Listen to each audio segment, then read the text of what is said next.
नमस्कार बच्चों। संस्कृत विषय में आप सभी का स्वागत है। आज हम महाकवि कालिदास की पुस्तक मेघदूतम के श्लोक नंबर 9 को पढ़ेंगे। श्लोक में लिखा गया है, ताम च अवश्यम दिवस गणना तत्परम एक पत्नी अव्यापन्नाम विहत गति द्रक्ष्यसि भ्रातृजायाम आशा बंधा कुसुम सदृशम प्रायशो ही अंगनानां सद्यः पाति प्रणयी हृदयम विप्रयोगे रुणधि। ये था इसका उच्चारण। अब देखते हैं वर्ड टू वर्ड मीनिंग। ताम च अवश्यम दिवस गणना तत्परम तत्पराम एक पत्नी। ये था पहली लाइन। इसमें दिवस का अर्थ होता है दिन, गणना का अर्थ है काउंटिंग, तत्पर मतलब लगी हुई, एक पत्नी मतलब एक पत्नी। ठीक है, उनकी भी एक पत्नी है और वो पत्नी पतिव्रता है। तो दिवस गणना तत्पराम का मतलब क्या हुआ? दिनों की गणना में लगी हुई। अब है शब्द अव्यापन्नम। ये म व्यापन्ना जो लगा रहा है ना, पत्नी जो शब्द है, ठीक है, पत्नी को देखोगे, पत्नी, और इसमें लग गया है अव्यापन्ना। अव्यापन्ना, ठीक है। और जो व्यापन्ना होता है उसका अर्थ होता है जो मर गई है, और अ लग गया तो इसका मतलब जो मरी नहीं है, यानी कि अभी जीवित है। ठीक है, तो अव्यापन्ना मतलब जीवित अवस्था में, एक पत्नी मतलब पतिव्रता को, ताम मतलब उसको, ताम मतलब उसको, च और अवश्यम, ये दो शब्द हैं यहाँ पर, च और अवश्यम। चा मतलब और, अवश्यम मतलब जरूर देखोगे। तुम मेरी पत्नी को जरूर देखोगे। हे मेघ, तुम मेरे भाई हो, इसलिए मेरी पत्नी तुम्हारी क्या हो गई? भाभी हो गई। तो भ्रातृ जायाम, भ्रातृ होता है भाई, जाया मतलब पत्नी, उस अपनी भाभी को देखोगे। अविहित गति ही, अविहित गति, म जो है इसमें अमिक्स है तो ये अविहित गति हो गया, और अविहित गति ही में विसर्ग है तो विसर्ग का रा हो गया यहाँ पर।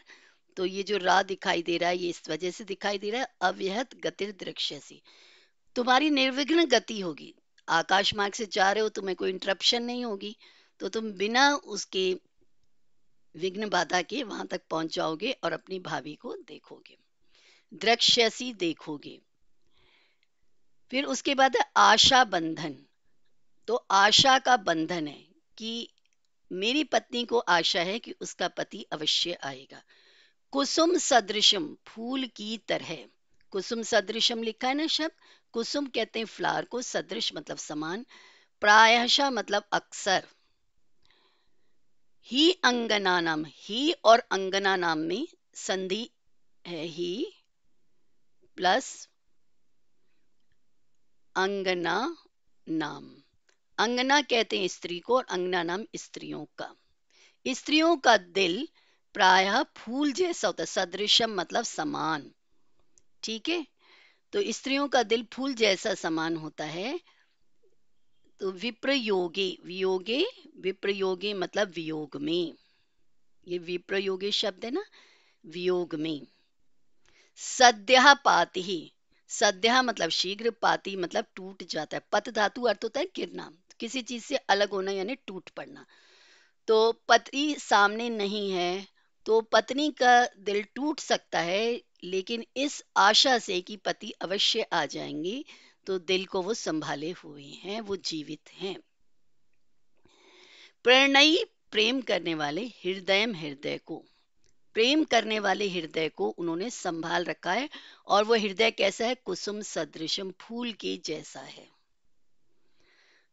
तो इसमें है प्रणय, प्रेम से युक्त, अंगना नाम स्त्रियों की, सद्यापाती शीघ्र ही टूटने वाले, हृदय मतलब हृदय को, प्रायशः मतलब अक्सर, रुणधि मतलब रोके रखता है, रुणधि मतलब रोके रखता है। मेरी पत्नी मुझसे दूर है, मेरी पत्नी मुझे बहुत याद करती है और रो रो कर उसका बुरा हाल है, लेकिन वो इस दिलासा में, इस उम्मीद में बैठी है कि एक दिन उसका पति अवश्य आएगा, तो इस आशा में वो बैठी हुई है। ये थे श्लोक के शब्दार्थ। अब इस श्लोक में कवि कहना क्या चाह रहा है? अब तक हमने क्या पढ़ा था बच्चों, कि एक यक्ष है और उसे उसके ऑनर यानी कि कुबेर जो देवताओं के फाइनेंस मिनिस्टर है, उनसे उसको श्राप मिला है और श्राप के कारण वो 1 साल के लिए अपनी पत्नी से नहीं मिल सकता। तो दोनों पति पत्नी अलग हैं। तो पत्नी से मिलने के लिए तड़फ रहा है और पत्नी पति से मिलने के लिए तड़फ रही है। तो इस कंडीशन में, इस अवस्था में उसे आकाश में बादल दिखाई देता है। तो वो बादल को अपना संदेश देता है कि मेरा संदेश, मेरा हालचाल मेरी पत्नी के पास पहुंचा दो, ताकि उसको कुछ साहस मिल जाए, कुछ हिम्मत हो जाए कि उसका पति स्वस्थ है। क्योंकि जिससे हम बहुत प्यार करते हैं तो उसका हालचाल जानने के लिए इच्छुक रहते हैं। तो कालिदास यहाँ मेघ को यक्षिणी की, यक्ष कहते हैं, जो इसका कथानायक है यक्ष है। ठीक है, वो देवनगरी में रहता था। तो वो यक्ष जाति है एक, और उसकी पत्नी हुई यक्षिणी। तो यक्षिणी की स्थिति का वर्णन करता है। यक्ष मेघ को स्वयं की पत्नी की स्थिति के बारे में बताता हुआ कहता है, यानी खुद की पत्नी के बारे में बता रहा है। अपनी पत्नी के लिए संदेश पहुंचा रहा है ना, तो पत्नी को कैसे पहचानेगा, पत्नी कहाँ रहती है? तो पहले श्लोकों में उसने बता दिया कि अलकापुरी जाना है।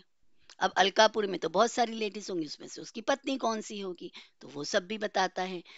तो हे मेघ, जब तुम निरंतर बिना रुके जाओगे, मतलब तुम्हारे के लिए तो कोई रुकावट नहीं है, आकाश मार्ग से जा रहे हो। अगर रोड से जाओगे तो कभी साइकिल आ गई, स्कूटर आ गया, कुछ भी आ गया। आकाश मेघ तो आकाश मार्ग से जाता है, आकाश मार्ग तो बहुत क्लीन है।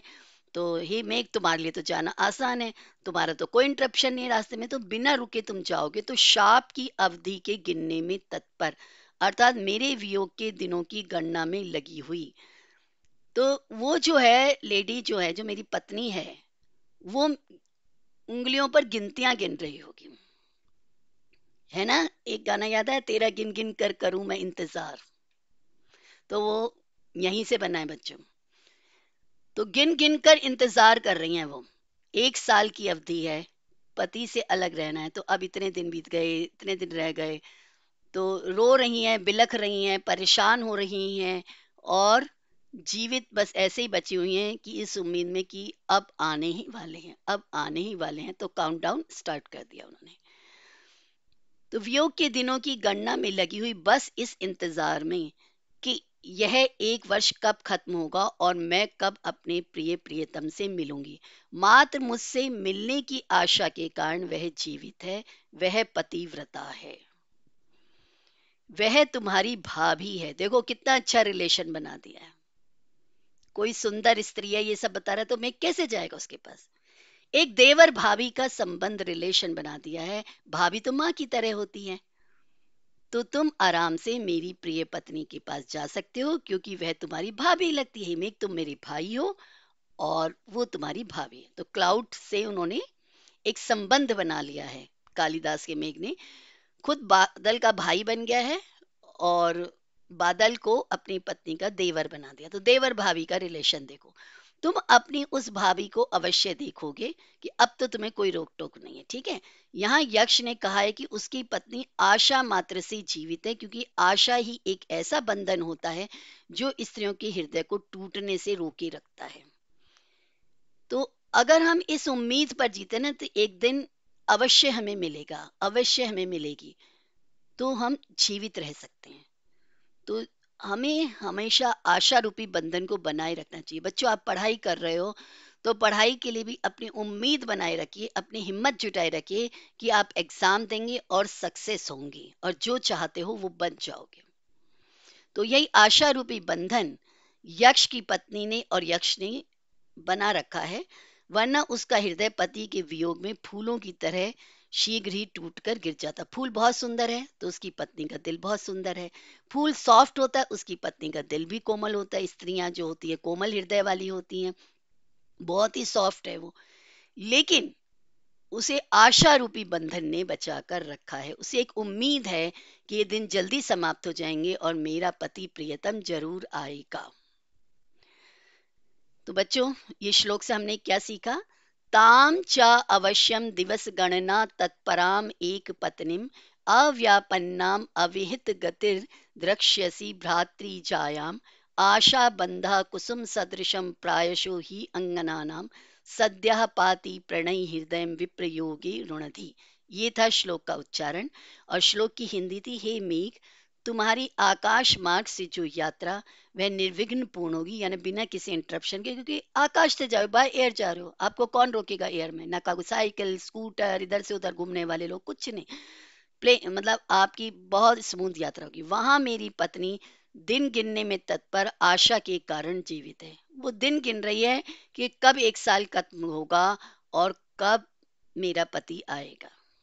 ठीक है, तो 8 महीने तो बीत चुके हैं, तो 4 महीने की काउंटिंग शेष है। वह पतिव्रता है, वह तुम्हारी भाभी है, वह तुम उसको अवश्य देखो, क्योंकि आशा का बंधन फूलों की तरह होता है। वियोग मतलब पति से अलग होना। पति से उसको अलग होने का जो दुख है, उसमें जल्दी टूटने वाली स्त्रियों के प्रेम से भरे हुए हृदय को प्राय रोके रखता है। कौन रोके रखता है? आशा का बंधन। समझ में आया बच्चों ये श्लोक? ताम उसको चा और अवश्यम जरूर द्रक्ष्यसी देखोगे। तुम मेरी पत्नी को अवश्य देखोगे। कौन है मेरी पत्नी? भ्रातृ जायाम, आपके भाई की पत्नी है। भाई कौन है? मैं भाई, यानी यक्ष भाई है। तो हे यक्ष, तुम अपनी भाभी को जरूर देखो। वो भाभी कैसी है? दिवस दिन गणना तत्पराम, गणने में लगी तत्पर हुई, एक पत्नी, एक मात्र मेरी पत्नी है वो पतिव्रता है। अव्यापन्नम, ये जो माँ है वो यहाँ पर ऐड होगा बच्चों। तो यहाँ पर माँ का अ हमने ले लिया, तो अव्यापन्नाम। व्यापन्ना कहते हैं जो मर गई, और अव्यापन्ना जो नहीं मरी। देखो कितना सुंदर विशेषण लगे कि मर सकती थी लेकिन मरी नहीं। अविहित गति, बिना रोके टुके तुम वहां जाओगे और मेरी पत्नी से तुम अपनी भाभी से मिलोगे। और वह कैसे जीवित है? जीवित रहने का कारण क्या है? आशा बंधा, आशा रूपी बंधन है। उम्मीद लगा रखी है कि वो जरूर आएगी। दिन गिन रही है ना कि अब इतने दिन हो गए, अब इतने दिन हो गए, अब तो आने ही वाले। अरे आकाश में बादल भी आ गए, रेनी सीजन में सबके पति आते हैं, मेरा पति भी आने वाला है।